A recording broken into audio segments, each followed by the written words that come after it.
தூத்துக்குடி நாசரேத் திருமண்டல சபை உறுப்பினர்களுக்கு நமது திருமணத்தில் ஐக்கியமாயுள்ள தூய பவுலின் வில்லபுரம் சேகரத்தை குறித்தும் அதன் கிளை சபையான மடத்துறை சேர்ந்த தூய பிரசன்ன ஆலயத்தை குறித்தும் சேகர தலைவர் திருமண்டலத்தின் குருத்துவ செயலர் திரு டிஜிஏ தாமஸ் ஐயா அவளை குறித்தும் சில தவறான தகவல்கள் பரப்பப்பட்டு வருகிறது. இதை குறித்து சேகரத்தின் திருமண்டல உறுப்பினர் என்ற பெயரிலும் கமிட்டியின் சார்பாகவும் சில விளக்கங்களை கூற கடமைப்பட்டிருக்கிறேன். சேகர தலைவர் புதிய குருவானவர் திரு தாமஸ் ஐயா அவர்கள் மார்ச் 1ஆம் தேதி பொறுப்பேற்று இன்னும் 6 மாதங்கள் கூட முடியவில்லை. பொதுவான ஒரு காரியத்தை குறித்து வெளியில் கூற விரும்பும் பொழுது அல்லது வலைதளத்தில் பதிவிடும் பொழுது சம்பந்தப்பட்ட 2 தரப்பினரும் கேட்டு விசாரித்து அதன் பின்பு வலைத்தளத்தில் பதிவிட்டிருக்க வேண்டும். குருவானவரை குறித்து தவறாக கூறப்பட்டுள்ளது. சேகர தலைவர் குருத்துவ செயலர் திரு தாமஸ் ஐயா அவர்கள் சபையின் எல்லா ஆராதனைகளிலும் கிளை சபைகளிலும் ஏற்கனவே உள்ள சுழற்சி ஒழுங்குமுறையின்படி தவறாது பங்கெடுத்து வருகிறார்கள். சபை மக்கள் திருப்திப்படும் வகையில் எல்லா ஆராதனைகளிலும் பங்கெடுத்து வருகிறார்கள் என்பதுதான் தரிசனமான உண்மை. A few moments later. அந்த மில்லர்புரத்துல இருந்து பேசுறேன் ஐயா. வணக்கம். கடந்த நாட்கள்ல மில்லர்புரத்துல ஆலய ஆராதனையில சேகர குருவானவர் பங்கு பெறுவதில் கொஞ்சம் சரியா பங்கு பெற மாட்டேங்காருன்னு ஒரு ஐயா சொன்னதை நீங்க ஒளிபரப்புனீங்க. ஆமா, அதுக்கு மறு செய்தியா எங்க மில்லர்புரத்துல இருக்கிற டிசி கொடுத்தாரியா. அது நீங்க பாத்தீங்களோ என்னமோ தெரியல. சரியா, அவரு குருவானவரை குறிச்சு நல்லவரு வல்லவரு, ஒரு ஆராதனை எல்லாம் நல்லா தான் நடத்துறாரு, அந்த மாதிரி காரியங்களை பேசினாரியா. அப்புறம் உதாரணத்துக்கு ஒரு காரியத்தை சொன்னாரு. 3 நாள் கூட்டாளத்தில் ஒரு முகாம் நடந்தது. அந்த முகாமும் கூட ஐயா அங்கே இருந்து உடனடியா ஒரு அடக்க ஆராதனை அன்னைய தேதியில இருந்தது. அந்த 3 நாள் முகாம் அங்க இருக்கும்போது அப்படி இருந்து அந்த அடக்க ஆராதனைக்கு நடத்தினாங்கன்னு எல்லாம் சொன்னாங்க. அந்த அடக்க ஆராதனை நடந்தது ஞாயிற்றுக்கிழமை. அப்படி அந்த ஐயா அவ்வளவு ஆர்வத்தோட வந்தாங்கன்னா ஞாயிற்றுக்கிழமை கால ஆராதனைக்கும் வந்திருக்கணும்ல. வரல. அடக்க ஆராதனைக்கு மட்டும் கலந்துக்கிட்டாரு. அடக்க ஆராதனை யாருக்கு நடந்ததுன்னா அந்த கமிட்டியில இருக்கிற ஒரு கமிட்டியோட தாத்தா மெம்பர் தாத்தா. அதெல்லாம் அவர் கலந்துக்கிட்டாரு. அதான் டிஜி பெருமையா பேசினாரு. குருத்துவ காரியை தெரிஞ்சுங்க. குருத்துவ காரியம் திருமண்டலத்திலேயே அவங்களுக்கு ஒரு கேபினை போட சொல்லிட்டீங்க. இல்ல கேபினை போட்டு அவங்களுக்கு பிஏ பர்சனல் பிஏ போட சொல்லுங்க, பியூனை போட சொல்லுங்க, கிளர்க்கை போட சொல்லுங்க, அங்கே உட்காந்து அவங்கள திருமண்டல வேலையில பார்க்க சொல்லுங்க. ஏன் ஒரு சேகரத்துக்குள்ள அனுப்பிட்டு திருமண்டல ஊழியத்தை பார்க்க திருமண்டல ஊழியத்தை பார்க்க நீங்க சேகரத்தை கை விடுறீங்கல்ல, மந்தியை மேய்க்க மாட்டேங்கல்ல. மந்தியை மேய்க்கணும்ல. இப்ப அவங்க என்ன சொல்றாங்கன்னா எலெக்ஷன் நான் பிஸியா இருக்கேன் அப்படின்றாப்ல. ஐயா ரைட் டைம் பிஸியா இருக்கீங்கன்னா 2 மாசம் லீவை போட்டு போங்க. ஒரு வேற யாராவது ஒரு 1000 போடலாம் அப்படிதானே சொல்றீங்க? ஏற்கனவே உதவி குருவானவர் ஒருத்தர் இருக்காருல்ல, அவர் நடத்திட்டு போறாரு. நீங்க 2 மாசம் லீவ் போட்டீங்கன்னா இதை பத்தி யாருமே பேச மாட்டாங்கல்ல உங்ககிட்ட. கண்டிப்பா. இதை பத்தி யாரும் கேட்க வேண்டிய அவசியம் இல்லை, பேச வேண்டிய அவசியம் இல்லை. ஐயா லீவ்ல இருக்காங்க, அவங்க பர்சனலா அவங்க சொந்த காரியமா லீவ் எடுத்திருக்காங்க, வச்சிருக்காங்கன்ட்டு அந்த காரியம் அதோட போயிடணும்ல. ஐயா அப்படி இல்ல. இப்போ நாங்க பொது தளத்துல வெளியிடும் போது ஐயா வெளியில போலீஸ் போன்றவர்களை வச்சு என்கிட்ட பேசுறாங்க. அப்படிலாம் கிடையாது அப்படின்னு சொல்லிட்டு நீங்க என்ன அவதூறு பரப்புறீங்க அப்படின்னு சொல்றாங்க. அதுக்கு நீங்க என்ன சொல்ற விரும்புறீங்க? என்ன சொல்றாங்க? அவங்க சொல்றதெல்லாம் அவங்க பக்கத்துல இருக்கிற நியாயத்தை சொல்ற மாதிரி தானே சொல்லுவாங்க. அவங்க என் பக்கத்துல தவறு இருக்குன்னு சொல்லுவாங்களா யாரும்? கண்டிப்பா. இப்ப டிஜி அவங்க ஆளுங்கட்சியை சேர்ந்தவங்க. அதனால டிஜி அவங்களுக்கு ஆதரவா தான் பேசுவாங்க. இது கமிட்டி செக்ரட்டரி ட்ரெஸரர் குருவானவரை நாங்க கட்டுப்படுத்தி பேசுற அளவுக்கு அதுல அவங்களுக்கு என்ன பவர் இருக்கு என்ன ஏதுன்னு எங்களுக்கு தெரியாதுயா.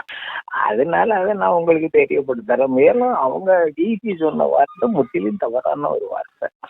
இந்த மாதம் 1ஆம் தேதி வாக்குத்தத்த ஆராதனை நடத்தினாங்களான்னு கேள்வி. இந்த மாதம் 2வது ஞாயிற்றுக்கிழமை 2 ஆராதனை, அதுல ஒரு ஆராதனையிலாவது பங்கு பெற்றாங்களான்னு கேளுங்க. இவ்வளவு நடந்ததுக்கு அப்புறமும் நான் எதுவுமே செய்ய மாட்டேன். நீ என்ன சொல்றது, நான் என்ன கேட்கறது? ம், ம், ம். நான் என் விருப்பப்படி என் இஷ்டப்படி தான் நடப்பேன். அதுக்கு இதுக்கு நீங்க இப்ப சேகரத்துக்குள்ள வர்றீங்க, தயவு செஞ்சு சேகரத்துக்குள்ள வராதீங்க. நீங்க அங்கேயே இருந்துடுங்க, திருமண்டலத்திலே இருந்துடுங்க. என்ன வேணாலும் ஆட்சி பண்ணுங்க, எப்படி வேணாலும் உங்க அதிகாரத்தை பயன்படுத்துங்க, செயல்படுத்துங்க. அதை பத்தி எங்களுக்கு எந்த வருத்தமும் கிடையாது. கண்டிப்பா. திருமணம் சேகரத்துக்குள்ள வந்தாச்சுன்னா சேகரத்துக்கு நீங்க கட்டுப்பட்டு தான் நடக்கணும். இதை வந்து நம்ம உபத்தலைவர் மோசன் ஜெபராஜ் ஐயாவுடைய கவனத்துக்கு கொண்டு போனீங்களா நீங்க சபையார்? இல்ல நாங்க யார்கிட்டயும் எதுவும் சொல்றது இல்லையா. நீங்க கடந்த நாட்கள்ல இந்த கரியமோ ஒரு கம்பி உங்ககிட்ட பேசுனதை நீங்க அதை நீங்க வெளிப்படுத்த நீங்க சரியா இருக்கு. அதனால மீண்டும் உங்களுக்கு யார்கிட்ட நியாயத்தை சொல்றதுன்னு தெரியலையா எங்களுக்கு? என்ன சொல்றோம், நாங்க உங்ககிட்ட சொல்றோம், நீங்க நின்று அது சம்பந்தமா தெரியப்படுத்துறீங்க. இருந்தாலும் அவங்க ஏற்றுக்கிட்டுறது இல்லை, ஒத்துக்கிட்டுறது இல்லைன்னா நம்ம இறைவன்ட்டு முறையிட்டு போக வேண்டியதான். வேற என்ன செய்ய முடியும்? ராஜன் கிட்ட சொல்லாம, ராஜன் கொஞ்சம் நல்லா இந்த போய் நல்லா ஆட்சி பண்ணணும்னு நினைச்சேன் அப்படின்னு சொன்னாங்க என்கிட்ட. அவங்ககிட்ட சொல்லி பாத்தீங்களா? அவங்களெல்லாம் நாங்க போய் பார்க்க முடியாது இல்லையா. அதெல்லாம் கமிட்டி சம்பந்தப்பட்டவங்க தான் போய் பார்க்க முடியும். டிசி அவங்க லெவல்ல தான் அவங்க போய் பார்க்க முடியும். இந்த நியாயத்தை இப்போ நியாயத்தை யார்கிட்ட போய் சொல்றது உங்களுக்கும் தெரியல, எங்களுக்கும் தெரியல. அதான் விஷயம், வேற ஒண்ணும் இல்லை. ஏன்னா நம்ம வேற ஒண்ணுமே சொல்லல. அப்ப ஐயாவை பத்தி வேற எந்த குறையும் சொல்லல. அன்னைக்கு ஏன்ட்ட பேசினாங்க, அவங்க தரப்புல பேசும்போது நான் சொன்னேன் வேணும் என்ன சந்திக்கிறீங்கன்னு சொன்னாங்க. நான் அதெல்லாம் வேண்டாம், முதலாவது ஆலய ஆராதனைகள் ஒழுங்கா கலந்துக்க சொல்லுங்க. காலையில் சாயங்காலமும் ஞாயிற்றுக்கிழமை ஆராதனைகள் ஜெபன் ஆராதனைகள் கலந்துக்க சொன்னேன். பட் ஆனா அவர் அது ஒரு ஏற்றுக்கிற மாதிரியே இல்லையா. முதல்ல ஒரு காவல்துறை அதிகாரி வச்சு பேசுறாரு, அதுக்கப்புறம் இன்னொரு காவல்துறை அதிகாரி வச்சு பேசுறாரு. இது வந்து ஒரு ஆன்மீகத்தை சார்ந்து நிக்கிற ஆயர் செய்யற வேற மாதிரி தெரியல. அது ஏன் அப்படி ஐயா பண்றேன்னு தெரியல. இல்ல ஏன்ட்ட கூட நேரம் பேசல. இப்ப நான் கூட நேரம் வரலாம், ஏன்ட்ட வந்து என்ன கூட்டம் பண்ணலாம். இல்ல நீ சொல்றது பொய்யான குற்றச்சாட்டுன்னு சொல்லலாம். அப்புறம் அவர் அதை விட்டுட்டு காவல்துறை அதிகாரிகளை வச்சு என்கிட்ட பேசுறாரு. ஆமா, மிரட்டுறாங்க. அப்புறம் நம்ம அவரை பற்றி சொன்னதுக்கு அப்புறம் அவங்க உண்மை புரிஞ்சுக்கிறாங்க. இது இப்போ இப்போ இப்படிப்பட்டவர் பேராயருடைய வேட்பாளர் அனுக்கும் போது அவர் பேராயர் எல்லாரும் விரும்புறாங்களாமே, வந்தா எப்படி இருக்கும் அது சொல்லுங்க. ஏன் சேகரத்திலே ஒண்ணும் நல்லது நடக்க மாட்டேங்குது ஐயா. ஒரு வாரத்துல ஞாயிற்றுக்கிழமை ஒரு ஆராதனை, செவ்வாய்க்கிழமை சுகமொழிக்கும் ஆராதனை, வெள்ளிக்கிழமை ஒரு உபவாச கூட்டம், சாயங்காலம் ஒரு நற்கரண ஆராதனை. 4 ஆராதனை தான் ஒரு வாரத்துக்கு. இவங்களுக்கு அதுக்கு மேல வேலையே கிடையாது ஐயா. அப்படி இருக்கும்போது இந்த 4 ஆராதனையும் ஒழுங்கா நடத்துறது இல்லை. உதவி குருவானவர்னு போட்டிருக்காங்க. அதை உதவி குருவானவர் என்னத்தையே செஞ்சுக்கிட்டு இருக்காரு. அதுக்கு ஒரே அடியா உதவி குருவானவரு எங்களுக்கு ஜெகர குருவானவரை போட்டுக்கொள்ளும். கண்டிப்பா கண்டிப்பா கண்டிப்பா. இந்த மாதிரி சரியா, நான் மீண்டும் உங்களுடைய நான் என்ன சொல்றதுன்னு எனக்கு தெரியல. நாமளும் சொல்றேன். இன்னொரு 2 காரியம் சொல்றேன் ஐயா. சொல்லுங்க. வந்து மடத்தூர்ல போய் அந்த தேர்தல் நேரத்துல அவங்ககிட்ட ஓட்டு கேட்டது வந்து நாங்க ஒரு 6 மாசத்துல உங்களுக்கு ஆலயத்தெல்லாம் திறந்து கொடுத்துருவோம் வச்சிருவோம்னு என்னெல்லாமோ சொல்லிதான் ஓட்டு கேட்டிருக்காங்க. சரி. ஆனா இப்ப 8 மாசமாயும் ஒண்ணும் செய்ய முடியல. இப்போ கடைசி சட்டத்திட்டங்கள் என்னெல்லாமோ மாறி மாறி வந்துகிட்டு இருக்கு. இப்ப பாடசாலையிலையும் வச்சு ஆராதனை நடத்த முடியாது. அந்த மாதிரி ஒரு சூழ்நிலை. அடுத்து அவங்க டிசி இன்னொரு காரியம் சொன்னாங்க. நாங்க வந்து அதுக்கப்புறம் அசனா காரியத்தை குருவனவர் கொடுத்த ஆலோசனை முடி நாங்க ரொம்ப சிறப்பா செஞ்சிருக்கோம் வச்சிருக்கோம்னு என்னெல்லாமோ சொன்னாங்க. ஆனா கடந்த கால அசன வரவு செலவு புத்தகம், இந்த காலம் இவங்க வரவு செலவு போட்ட தகவல் பலகையில் உள்ள நோட்டீஸ் இதெல்லாம் நான் ஒப்பிட்டு பார்க்கும்போது கடந்த காலத்துல வந்து அவங்க வந்து 14,50,000 வசூல் பண்ணியிருக்காங்க. சரி. இவங்க இந்த தடவை 19,62,000 ரூபாய் வசூல் பண்ணியிருக்காங்க. சரி. 5 லட்சம் ரூபாய் கூட வசூல் பண்ணியிருக்காங்க. சரி. ஆனா கையிருப்பு வந்து ரொம்ப குறைவா காமிச்சிருக்காங்க. மீதம் எவ்வளவு கேட்டிருக்காங்க? 19,000 சில்லற கம்மி. ஓ இல்ல, விலைவாசி கூட்டிருக்கல அதனால ஒரு காரியம் நான் அது சம்பந்தமா உங்களுக்கு நான் தெளிவா சொல்றேன். கடந்த காலத்துல வந்துயா அவங்க வந்து மளிகை பொருள் வந்து 2,57,908 ரூபாய்க்கு வாங்கியிருக்காங்க போன வருஷம். சரி. இந்த வருஷம் இவங்க வந்து 2,25,989 ரூபாய்க்கு வாங்கியிருக்காங்க. ஆகவே வித்தியாசம் வந்து 31,919 ரூபாய் இவங்களுக்கு சேவிங்ஸ்.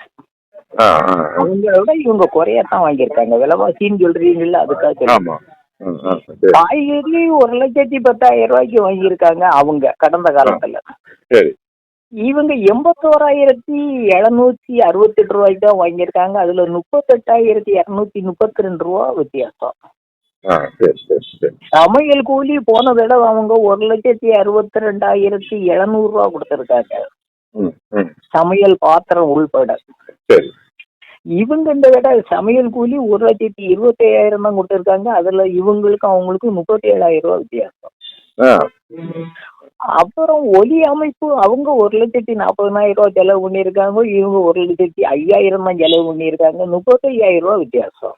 ம் ம் ம் இப்படி எல்லா காரியத்திலுமே இவங்க வந்து சிக்கனமா தான் செலவு பண்ணியிருக்காங்க. அதுல வந்து அவங்கள விட இவங்க வந்து கூடுதலெல்லாம் செலவு பண்ணல. ம் ம் ஆனா கூடுதலா இவங்க வசூல் பண்ணியிருக்காங்க 5 லட்சம் ரூபா. ம் ம் ம் இந்த 5 லட்சம் ரூபா கூடுதலா வசூல் பண்ணி வெறும் 19,000 சில்லறை தான் இவங்க ஒரு மீதம் கையிருப்பு காமிச்சிருக்காங்க. சரி. அதுல நிறைய செலவுகள் வந்து வித்தியாசமான முறையிலலாம் இவங்க கணக்கு காமிச்சு தங்க நோட்டீஸ் போர்டுல போட்டிருக்காங்க. என்னன்னா, தண்ணீர் பாட்டில் மாநகராட்சி தண்ணீர் 68,800 ரூபான்னு போட்டிருக்காங்க. ம் ம் தண்ணீர் பாட்டில் எவ்வளவுக்கு வாங்கணும்னு தனியா போடணும், மாநகராட்சிக்கு தண்ணீர் அறிக்கை எவ்வளவு கொடுத்தாங்கன்னு தனியா போடணும். ஆமா. ம் அந்த மாதிரி போடல. ஆலய வளாகம் பாத்திரம் சுத்தம் செய்த கூலின்னு போது 37,848 ரூபா போட்டிருக்காங்க. ஏப்பா. ம் ம் பாத்திரம் சுத்தம் செய்த கூலி தனியா போடணும், ஆலயம் சுத்தம் செய்த கூலி தனியா போடணும். Correct correct. அந்த மாதிரி இவங்க போடல, எல்லாத்தையும் கம்பைன் பண்ணி போட்டிருக்காங்க. ம் ம் ம் அப்புறம் பாருங்க ஐயா, பாத்திரத்தோட சேர்த்துதான் சமையல் கூலி. ஆமா. ம் இவங்க திரும்ப பாத்திரம் 23,000க்கு வாடகைக்கு எடுத்திருக்காங்க. ம் ம் ஏன் எடுத்தாங்கன்னு தெரியல. சரி. அந்த மாதிரி செலவுகள் முன்னுமா செலவு பண்ணிட்டு இவங்க நாங்க வந்து மீதம் எடுத்திருக்கோம், அவங்க வந்து நஷ்ட கணக்கு காமிட்டாங்கன்னு இவங்க அவங்க மேல பெரிய போட்டாங்க. அவங்கள விட இவங்க 5 லட்சம் ரூபா கூட தான் வசூல் பண்ணியிருக்காங்க. வசூல் பண்ணதுக்கு பெரிய பெரிய செலவுகள் எல்லாம் இவங்க மீதம் தான் எடுத்திருக்காங்க. இவங்க அவங்கள விட கூடுதலா செலவு ஒண்ணும் இல்ல, குறையத்தான் செலவு பண்ணியிருக்காங்க. ரெண்டாவது, அவங்கள விட இவங்க எல்லா காரியத்திலுமே கொஞ்சம் சிக்கனமா தான் போயிருக்காங்க. ஆனா கையிருப்பு மட்டும் குறைய காமிச்சிருக்காங்க. அசலுக்கு எத்தனை கிடா வந்ததுன்னு வரவுல ஏத்தல. அந்த வரவு செலவு கணக்கு நோட்டீஸ் போர்டுல போட்டிருக்கிற அந்த தாள்ல எழுதணும்ல, அது அதுல இல்ல. இல்ல. எத்தனை போய் அரிசி வந்தது எழுதல, எவ்வளவு பருப்பு வந்தது, எவ்வளவு தேங்காய் வந்தது, எவ்வளவு காய்கறி வந்தது, இது எதுவுமே வரவுல ஏத்தாம இவங்க ஒரு வசன கணக்கு காமிச்சாச்சு. இது எங்க சபையை சேர்ந்த டீச்சர் டிசி வந்து அதை பெருமையா சபையாருக்கு காமிச்சாச்சு. அசனத்தோட சபையில் உள்ள ஒரு குடும்பத்துக்கு ஒரு டோக்கன் பேசி அதெல்லாம் கண்டிப்பா பண்ணி கொடுத்தாங்க. கூட ஒரு டோக்கன் தாங்கயான்னு கேட்ட யாருக்குமே கொடுக்க மாட்டேன்ட்டாங்க. அந்த சபையில மொத்தம் 340 குடும்பம். சில குடும்பம் கூட்டு குடும்பமா இருக்கும், அதுல அவங்க தனித்தனியா தங்கம் கட்டியிருக்கு. அந்த வகையில ஒரு 60 டோக்கன் கூடுதலை வச்சாலும் மொத்தத்துல 400 டோக்கன் தான் செலவு பண்ணணும். ஆனா அசனத்துக்கு அன்னைக்கு 600 டோக்கன் செலவு பண்ணியிருக்காங்க. 200 டோக்கன் எப்படி யாருக்கு கொடுத்தாங்கன்னு தெரியல. சபையார் கூட ஒரு டோக்கன் கொடுக்க மாட்டேன்ட்டாங்க.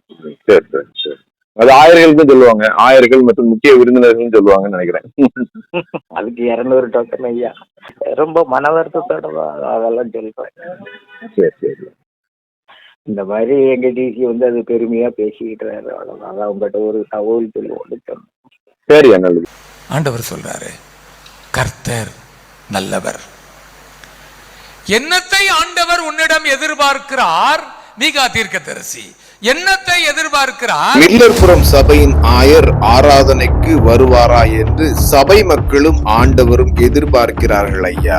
1000 நாளை பார்க்கிலும் உமது பிரகாரங்களில் செல்லும் ஒரே நாள் நல்லது.